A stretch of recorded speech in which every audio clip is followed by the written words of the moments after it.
Nito ngang nagdaang Marso 13, isang kalunos-lunos ang nangyari sa Barangay Banuyo, Pilar, Sorsogon. Isang trahedyang hindi inaasahan na nagdala ng napakalaking pinsala.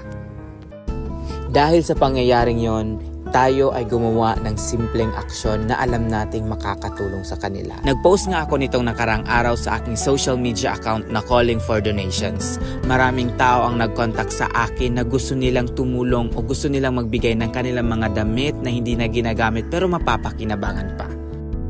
Kaya naman itong March 40, naglibot kami dito sa Pilar.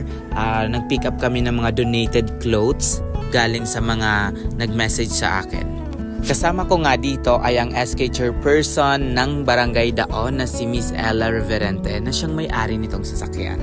Sobrang nakakataba ng puso kasi ang daming tao na gustong tumulong sa ganitong sitwasyon.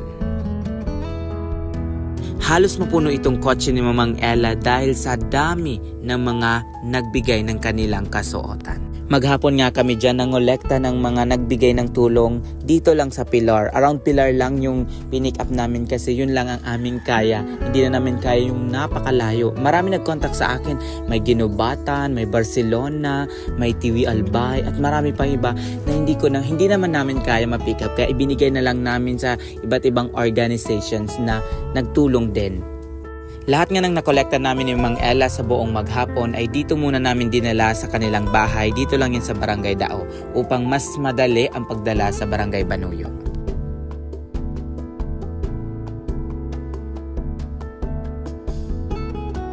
Nito ngang March 15, ito na yung araw na pumunta kami sa Barangay Banuyo upang dalhin yung mga tulong na nakolekta namin.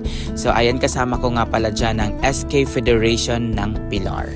Buti na lang, ayan, may mga kanya-kanya silang mga sasakyan. So ayan, mga SK Chairperson ng Pilar, magtutulong-tulong na kami na dalhin ito doon sa evacuation center para mas madali at mas magaan yung trabaho. At ayan nga, sinakay na namin dito sa tricycle yung iba kasi napakadami. Hindi kakayanin kung motor-motor lang ang gagamitin sa pagdala doon sa Barangay Banuyo.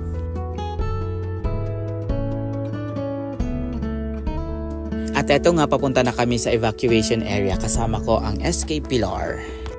Pagkadating nga namin dito, ayan yung nakita namin. Ang daming mga bata, ang daming mga tao. Marami talagang tumulong. Andyan din yung mga government employee. Ayan, andito din si Mayor. At ang dami pang mga nagpaabot talaga ng tulong galing sa mga stakeholders at sa iba't iba pang mga organizations. Ayan, bukod sa mga damit na nakolekta namin ng mga SK Pilar, so ayan, nag-ambag-ambagan din kami ng kahit maliit na amount para makabili nitong mga pagkain. So nagtulong-tulong kami para makabuo ng or makalikom para may maibigay sa mga bata. So ito nga, namimigay na kami dito ng mga pagkain para sa mga bata. Ayan, pinapila namin sila para hindi magulo at para lahat mabigyan. Sobrang nakakataba ng puso guys na makita na kahit sa simpleng paraan nakakatulong tayo.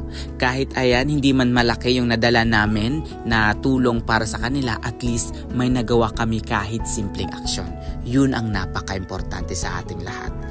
Maari tayong tumulong kahit sa simpleng paraan lamang, basta bukal sa puso natin yung pagtulong sa nangangailangan.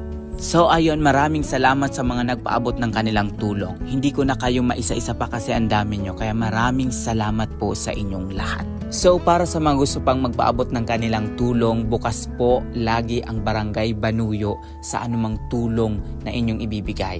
Kumontak lamang sa BLGU ng Barangay Banuyo upang maipadala ang inyong mga tulong. Ayan, salamat and God bless. Bangon Banuyo.